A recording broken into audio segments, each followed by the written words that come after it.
I already told you the mulch is the approved shade of cedar, Brenda. Brenda didn't move from the driver's side window of my SUV. She just stood there, sunglasses perched on her nose, squinting at my driveway with that specific look the HOA president uses when she's hunting for a violation. I felt the humidity of the Ohio afternoon sticking to my skin. I still had the tension in my shoulders from the morning I'd spent jamming plates into the dishwasher because Jeffrey left a crusty lasagna pan to soak for 3 days. The board is just concerned about consistency across the street, Tammy, Brenda said. Her voice sounded like polite sandpaper. Just a heads up. She finally stepped back, her heels clicking on the asphalt. I let out a long breath and reached into the center console for a napkin. My fingers brushed against something crisp. I pulled out a crinkled receipt from the Gilded Lily, a high-end steakhouse about 40 miles away. The date said last Tuesday, and the total was nearly $400. Jeffrey hadn't mentioned a trip to the city last Tuesday. He told me he had back-to-back Zoom calls all afternoon. I stared at the numbers. A cold knot formed in my stomach, but I pushed it down. I told myself I was just processing the data.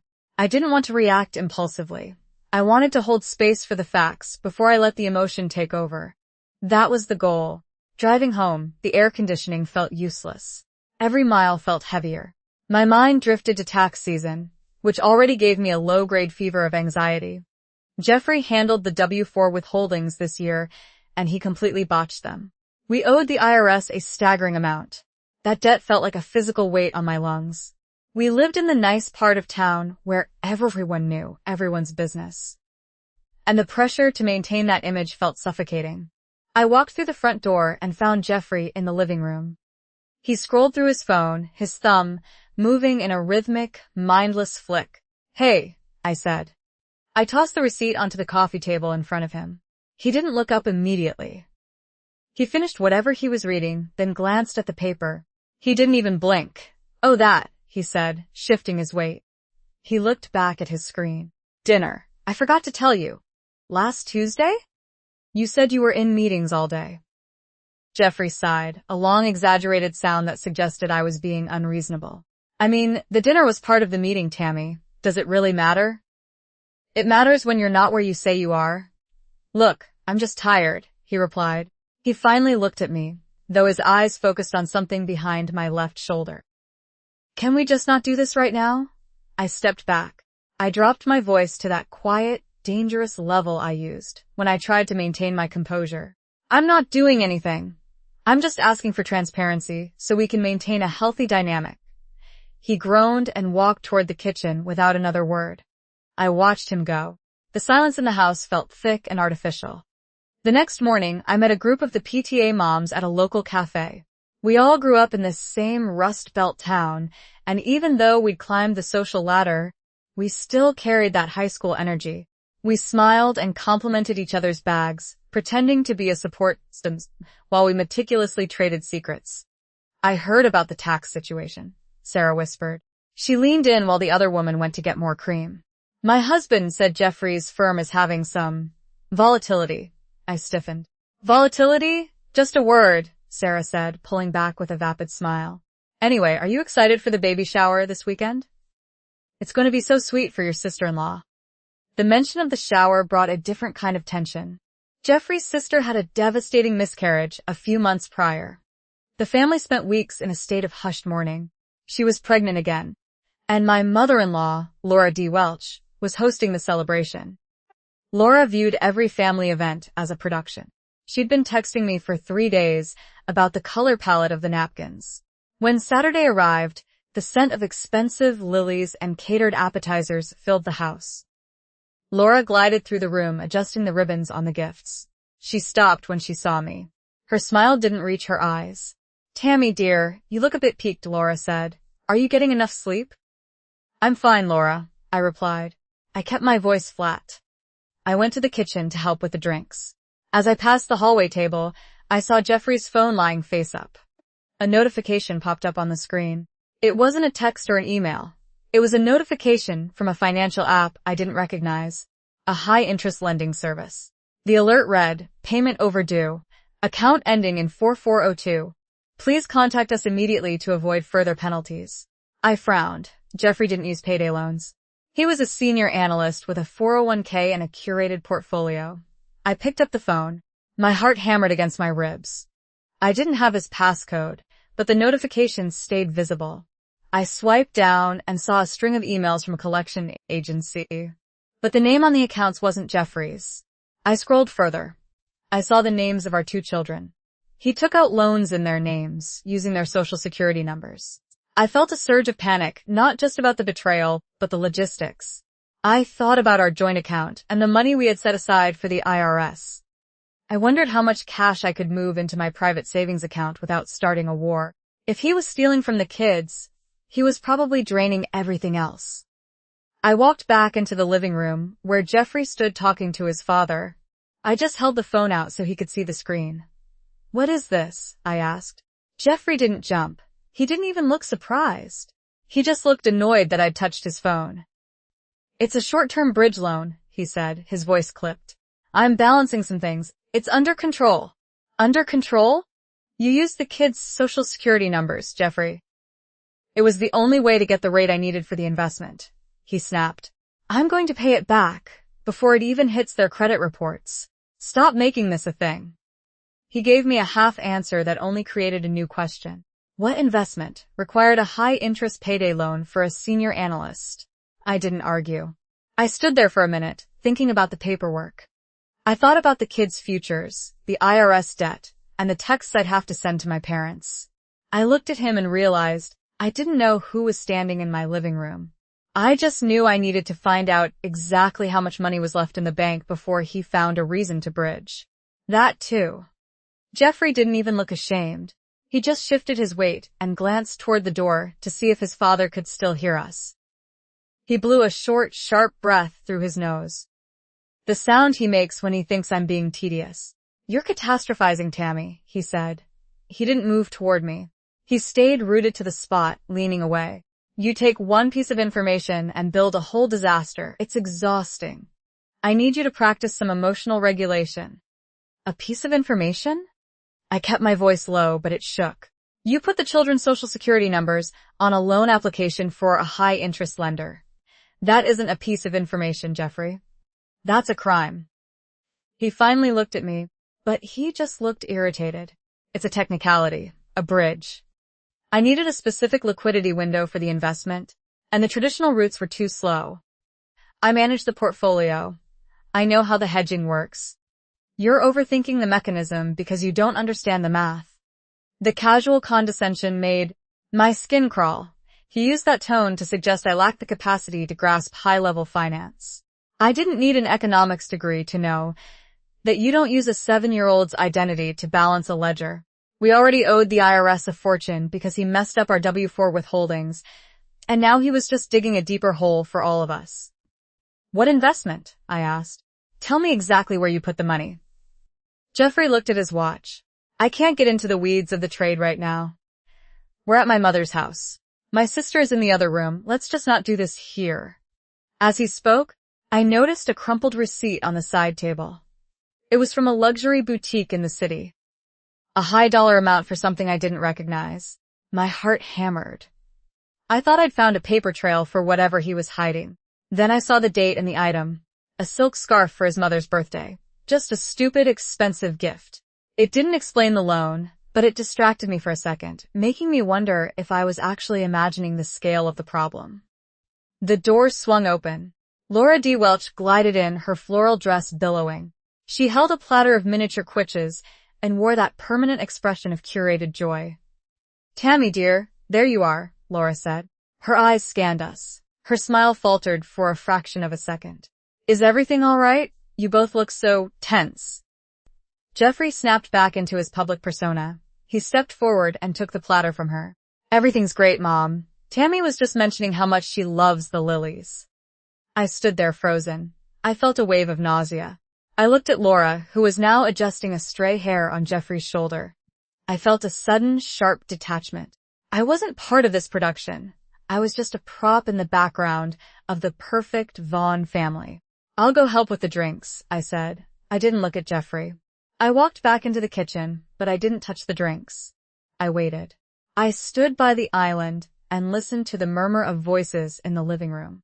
I heard the laughter of the PTA moms, women I've known since high school who pretend to be supportive while trading my failures in private group texts. I heard the men talking about football scores and the kids giggling. It sounded like a normal Saturday in this town, the kind of afternoon where everyone pretends the rust is still gold. 10 minutes later, Jeffrey walked out to the patio to help his father with the grill. They did this every time they gathered, bonding over charcoal and expensive cuts of meat while ignoring everyone else. I moved quickly into the hallway and grabbed the shared family tablet from the charging dock. My sweating hands smudged the screen. I didn't want to play detective. I just wanted to see the numbers. I needed to know if we actually had money or if the house was a house of cards. I logged into our joint checking account. I saw the balance, but the number was wrong. We had a specific savings goal for the IRS payment, a number we'd agreed on months ago to avoid more penalties. The account lacked nearly $40,000. My breath hitched. I scrolled through the transaction history. I saw transfers I didn't recognize. Small amounts at first, then larger chunks moving out to an account I'd never seen. He hadn't labeled them. No investment tags, no memos. Just raw numbers leaving the account. I switched tabs to the credit monitoring app. I handle the kids' records, so I have the logins. When the page loaded, I saw 3 separate hard inquiries on the youngest report from the last 6 months. All of them came from lending companies with names that sounded like they belonged in a movie about gambling debts. I felt the room closing in on me.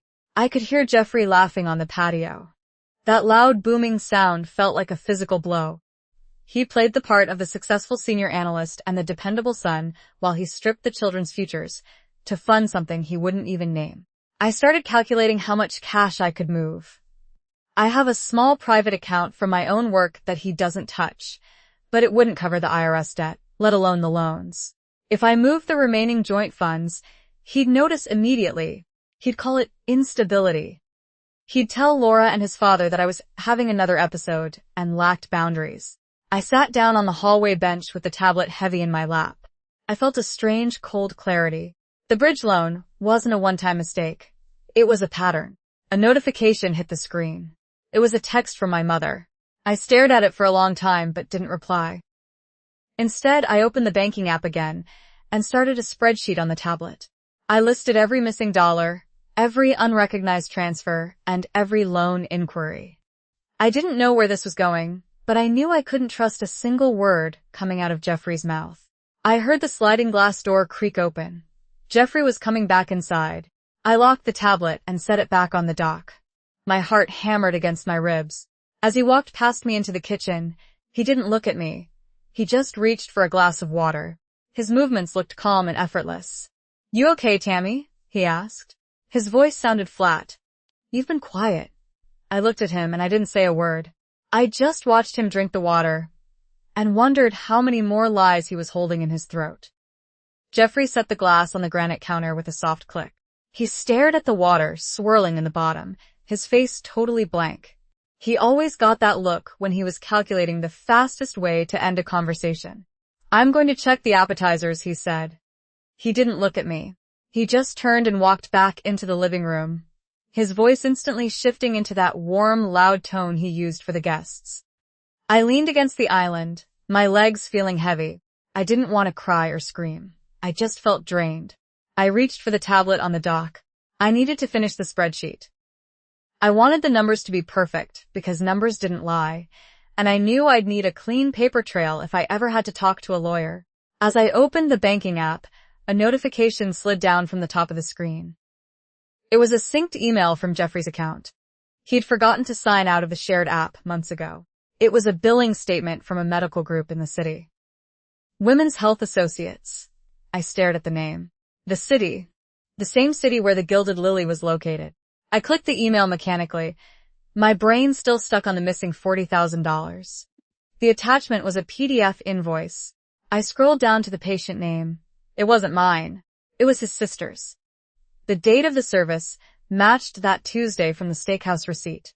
The procedure wasn't a routine checkup. It was a surgical termination. I stopped breathing for a second. I remembered that Tuesday.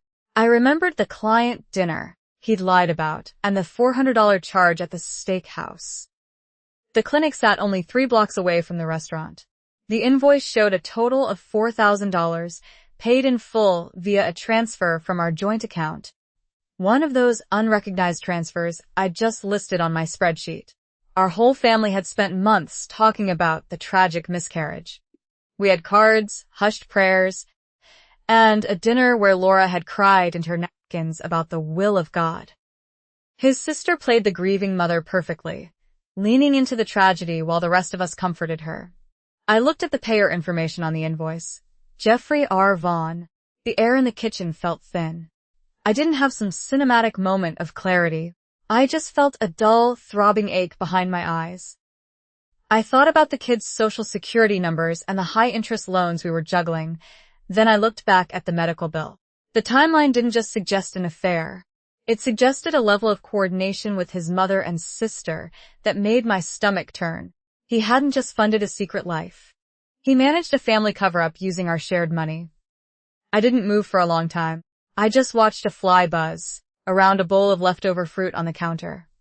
My first instinct wasn't to confront him. I needed to secure the data first. I took a screenshot of the invoice. Then I emailed the PDF to my private address, the one Jeffrey didn't know existed. I saved the screenshot to a hidden folder in the cloud. My hands shook, but I forced them to stay steady. If he realized I had this, he wouldn't just call me unstable or say I was overreacting. He would find a way to delete it. "Tammy, are you still in here?" I heard Laura's voice in the hallway. I locked the tablet and slid it back into the dock, just as she appeared in the doorway. She held a stack of linen napkins, her face set in that tight, pleasant mask. "The guests want more ice," Laura said. She scanned my face for any sign of a crack. "You look pale, dear. Are you feeling faint? Maybe you should sit down. I wouldn't want you to have an episode in front of the girls from the PTA." She was threatening me. Just barely. Episode. That was the word they used. Whenever I questioned something that didn't fit their narrative, I was the one with the anxiety. The one who needed support. And space. "I'm fine, Laura," I said. My voice sounded like it belonged to someone else, someone standing 10 feet behind me. "I'll get the ice." Walking past her toward the freezer, I brushed her shoulder. She smelled like expensive perfume and something metallic. As I reached for the ice bucket, I saw Jeffrey standing in the doorway behind her. He watched me. He didn't say anything, but his eyes were narrow, tracking my every move. He knew I'd been on the tablet. He didn't know what I'd found, but he knew I was looking. I filled the bucket, the ice clattering loudly in the silence. I handed it to Laura without looking at her. "Thank you, sweetie," Laura murmured. She leaned in closer, her voice dropping. "Try to smile, Tammy. It's a celebration. Let's just keep things pleasant for the afternoon." I watched her glide away, playing the part of the perfect matriarch. I wondered how many other tragedies she had curated. I wondered if she had suggested the clinic, or if she simply handled the logistics once Jeffrey brought it to her. I walked back to the hallway bench and sat down, staring at the wall. I thought about the IRS debt from his W-4 mess. I thought about the 3 hard inquiries on my youngest child's credit report. I thought about the $4,000 spent on a secret that the family had treated as a mourning period. I started doing the math, and the result ruined me. He wasn't just bad with money. He used the money to buy silence and maintain a facade. The investment he'd mentioned wasn't a stock or a property. He invested in the lie. I pulled my phone out of my pocket and opened my banking app. I checked the balance of my private account. It wasn't enough to pay the IRS and the loans, but it was enough to keep me afloat for a few months, if I stopped buying everything from the joint account. I started a new list in my notes app. Attorney, divorce, fraud, credit freeze for the kids 3, separate the utilities 4, move the remaining $12K before Friday. A text popped up on my screen from Sarah, one of the PTA moms. "Hope everything is okay. You seemed a bit off earlier. Let me know if you need a drink or a vent session later." I didn't reply. I just stared at the screen until it went black. I could hear the laughter from the living room. The sound of people who thought they knew me, and the sound of a man who thought he owned me. I stood up and walked toward the living room, the ice bucket still dripping on the hardwood floor. I didn't smile. I walked straight to Jeffrey and asked him, in a voice so flat it sounded dead, if he wanted me to help him with the grill. Jeffrey didn't look at me. He shifted the tongs and stared at the searing ribeyes. "I've got it, Tammy," he muttered. Keeping his back to me, he flipped the meat with stiff, precise movements. "We hosted people we'd known since 10th grade. In this town, everyone tracks the value of your house and which kid fails pre-calc." I smiled at Sarah and nodded while Laura talked about the baby shower in a high, airy voice. While she spoke, her eyes scanned the living room. I kept my mouth shut to avoid becoming the topic of the PTA group chat tomorrow morning. While clearing appetizers, I spotted a crumpled receipt in the pocket of Jeffrey's discarded cardigan. My heart hammered. The print listed a boutique hotel in Columbus. I gripped the paper, thinking I'd found the proof of an affair. A quick glance at the date showed the weekend of his regional sales conference 3 months ago. He had stayed there on the company dime. Jeffrey searched my face for a sign of surrender every time he looked my way. He likely assumed I was just having one of my moods. Something he could fix with a nice dinner. As the last car pulled out of the driveway, the house went still. Jeffrey didn't take off his shoes before he started talking. "Look, about the bridge loan," he said, leaning against the kitchen island. He stared at a smudge on the granite. "It was a temporary move. I had a lead on a short-term play. I was going to put it all back before you even noticed. Honestly, Tammy, the way you're reacting, it's a bit much." Leaving him there, I walked into the home office and closed the door. I pulled the laptop toward me. Instead of arguing, I opened the browser. My mind jumped to the IRS. Jeffrey had messed up his W-4 withholdings again, leaving us with a debt we couldn't pay. Jeffrey managed the investments and the mortgage. I handled the streaming passwords, the grocery deliveries, and the shared calendars. He didn't even know the login for the Costco account. He just used the card from the glove box. I changed the password. Click, I removed the authorized user. Working methodically, I went through the list. Amazon, Costco, Netflix, Hulu, Disney+, the shared family iCloud. I stripped his access to every domestic convenience. 20 minutes later, I heard the door creak open. Jeffrey stood there, holding his phone. He furrowed his brow. "Why is the Amazon password not working?" he asked. He stepped further into the room. "And I just tried to order those supplements. The account says the email has been changed." Keeping my eyes on the screen, I replied, "I decided to streamline the spending. What does that even mean?" He let out a short, sharp laugh. "Tammy, this is ridiculous. Change it back. I have things I need to order for work. Use your own credit card, Jeffrey. The one you used for the bridge loans." He stopped moving. His face went cold. "You think you're being clever. You think this is some kind of power move. But you're just making yourself look unstable. If you keep this up, I'll have to tell my mother that you're having another episode." I looked at him. I thought of the medical invoice for his sister. "Her," I said. "Tell her everything while you're at it." He blinked. He backed out of the room without another word. I heard the door click shut. Monday morning consisted of paperwork and phone calls. While Jeffrey was at the office, I met with the attorney. I paid the fees from my private account. For 3 hours, we documented the identity theft of my children and the misappropriation of joint funds. By Tuesday, I changed the locks. The sound of the locksmith's drill satisfied me. Standing on the porch, I watched the man replace the deadbolts. I had already moved the remaining $12,000 from the joint account into a protected escrow. To avoid a legal war I couldn't afford, I stopped there. When Jeffrey pulled into the driveway that evening, he pressed the garage door opener. It didn't respond. He climbed out, walked up to the front door, and tried his key. He turned the lock once, twice. Nothing. I opened the door a few inches, keeping the security chain engaged. His tie was loose and his face was flushed. "What is this?" he asked, breathless. "Tammy, open the door." "Why the hell can't I get in?" "Your things are in the guest room," I said. "The attorney sent the papers to your office this morning. I suggest you read them before you try to argue with me." "You can't just lock me out of my own house," he said. He shook the handle. I paid the mortgage from a joint account that is currently under legal review for fraud," I replied. "I think you'll find the house is a lot less yours than you thought." Closing the door, I ignored his calls and the shift in his voice from irritation to pleading. The next 2 weeks involved cardboard boxes and legal folders. I forwarded his mail to his mother's address. Walking through the house, I noticed the change.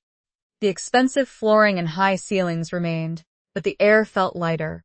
My bank account was dwindling, but my chest didn't feel tight. Last Friday, I signed the final lease. The new apartment is a 2-bedroom in a complex 3 towns over. It doesn't have a yard, and the kitchen is half the size of the one I left behind.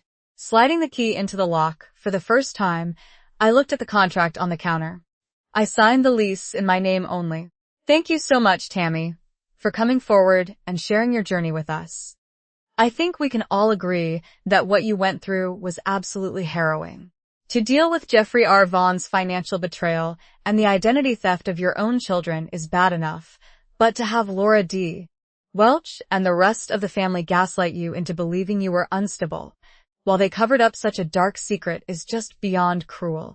It takes an incredible amount of strength to walk away from that gilded life, to find peace in a smaller space. Now, I want to hear from all of you. Tammy has secured her new apartment and filed the legal papers, but the identity theft of her children is a serious crime. Do you think she should push for full criminal prosecution against Jeffrey to ensure he pays for what he did to the kids, or is the divorce and the distance from that toxic family enough of a victory? Keista said, leave your thoughts and advice for Tammy in the comments below. If you found this story powerful, please hit that like button and subscribe to the channel so you never miss a confession. Thanks for watching.